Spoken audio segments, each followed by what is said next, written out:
नमस्कार दोस्तों, अब तक आप लोग समझ चुके होंगे, जान चुके होंगे भारत ने क्या बड़ा कारनामा कर दिखाया है। भारत ने अपना सबसे बड़ा दुश्मन चीन को मान लिया है। पाकिस्तान को अब हम लोग भूल चुके हैं और इसीलिए भारत ने चाइना की सीमा पे एक्स्ट्रा यानी कि एडिशनल 50,000 फोर्स भेजा है। अब तक टोटल एलसी पे भारत का कुल 2 लाख से अधिक सैनिक तैनात हो चुका है। दोस्तों, मैं इसी टॉपिक पर चर्चा करूंगा। क्या अब हम लोग महायुद्ध की तरफ आगे बढ़ रहे हैं? क्या चाइना भारत में युद्ध होके रहेगा? क्योंकि ये साफ साफ दिख रहा है यहाँ पे अब कुछ बड़ा होने वाला है। दोस्तों, अंत भला तो सब भला, लेकिन अंत तो अब खराब हो रहा है। आप जानते हैं पिछले 1 साल से भारत चीन आपस में कई बार मीटिंग किया है, 11 बार से अधिक मीटिंग हुआ है, लेकिन कोई नतीजा नहीं निकला। भारत सरकार पिछले कई साल से बोल रहा है कि चाइना से हम शांति चाहते हैं, लेकिन सबका नतीजा खराब रहा। इसीलिए कहते हैं अंत भला तो सब भला, लेकिन यहाँ पे अंत बेहद ही बुरा हुआ है। भारत ने टोटल 2 लाख सैनिक वहाँ पे तैनात कर दिया। मैं आपको एक एक पॉइंट बताऊंगा और क्या कारण है जो भारत ने इतना बड़ा कदम उठाया है, और क्या कब तक महायुद्ध होगा, और चाइना आखिरकार इतना गलती क्यों करने जा रहा है। दोस्तों, ये इतना बड़ा मिस्टेक है, यहाँ से हो सकता है तीसरा विश्व युद्ध शुरू हो जाए, हो सकता है चीन नाम का देश मिट जाए, हो सकता है भारत को भयंकर नुकसान हो। दोस्तों, कुछ भी हो सकता है, इसीलिए आप लोग पूरा वीडियो देखिए।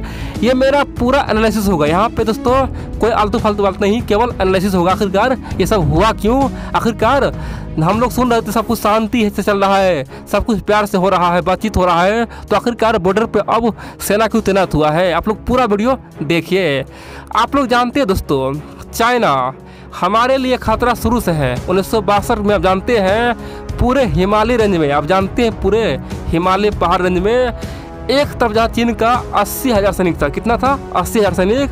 दूसरी ओर हमारे पास केवल 20,000 सैनिक था। दोस्तों, हमसे 4 गुना अधिक चीन का सैनिक था, और 1962 में जंग हुआ, हम लोग हार गए। कारण क्या है? चीन ने धोखा से हम पे हमला किया, और उस समय हमारे पास सैनिक भी कम था।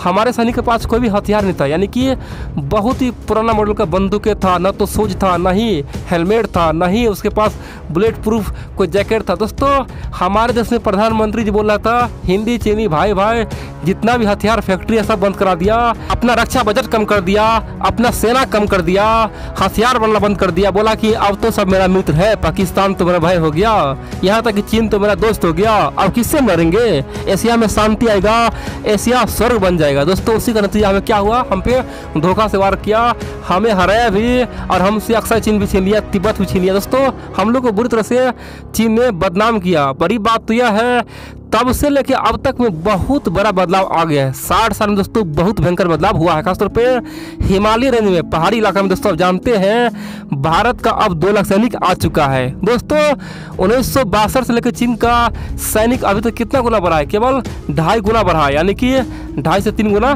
बढ़ा है। चीन का सैनिक उस समय 80,000 था, आज 2 लाख है, लेकिन भारत ने केवल 60 साल में 10 गुना सैनिक बढ़ा लिया है हिमालय क्षेत्र में। दोस्तों, उस समय केवल 20,000 सैनिक था, लेकिन 2021 में आज हिमालय में चीन के बॉर्डर पे कम से कम 2 लाख से अधिक सैनिक है। दोस्तों, कहानी यहाँ तक था। आप बोलेंगे आखिरकार अब क्या हुआ है? जो एक तरफ जहाँ चीन का 2 लाख सैनिक है, भारत का 2 लाख सैनिक है, तो क्या महायुद्ध होगा?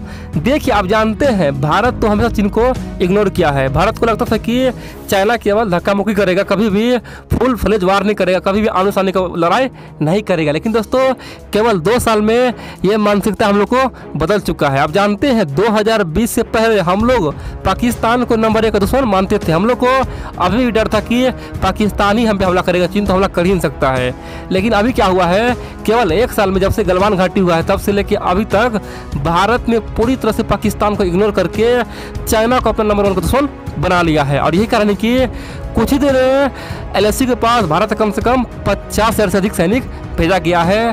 पूरी तरह से एलएसी सुरक्षित हो चुका है। दोस्तों, यहाँ पे एक बात साबित हो चुका है, भविष्य में जो युद्ध होगा ना, अब हमें चीन से ही करना पड़ेगा।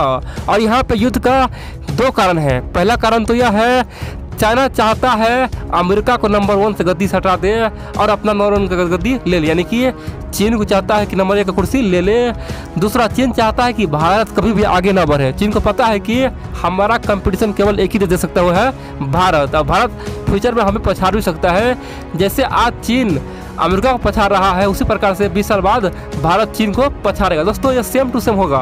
आप देखेंगे जिस दिन अमेरिका को चीन पछाड़ेगा उसके 20 साल बाद भारत चीन को पछाड़ने के लिए तैयार रहेगा। तो चीन चाहता है कि भारत कभी उग ही न पाए, आगे बढ़ ही न पाए, इसीलिए भारत को खत्म करने के लिए, भारत को परेशान करने के लिए एक बार चीन अवश्य करेगा, जितना पावर है सब कुछ लगा देगा।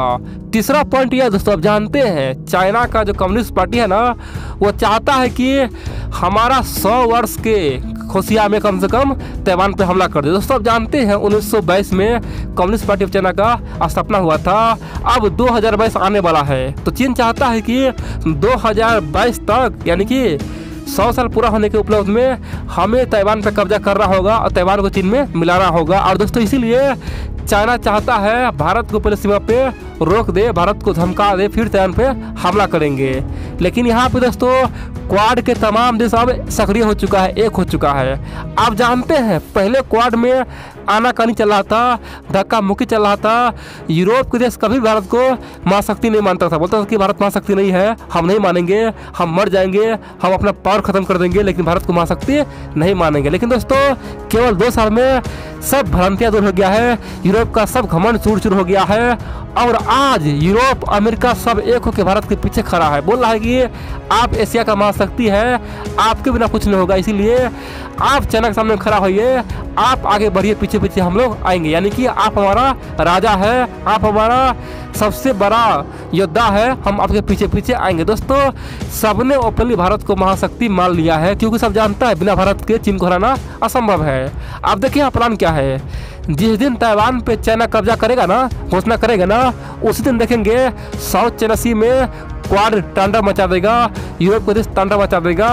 दूसरी ओर दोस्तों भारत देखेंगे LAC पे अपना सेना बॉर्डर पार कर देगा, यानी कि तिब्बत में घुसा देगा और देखेंगे पहले तो अक्साई चीन हम लोग छीनेंगे और जितना हो सके तिब्बत को आज़ाद करवा देंगे।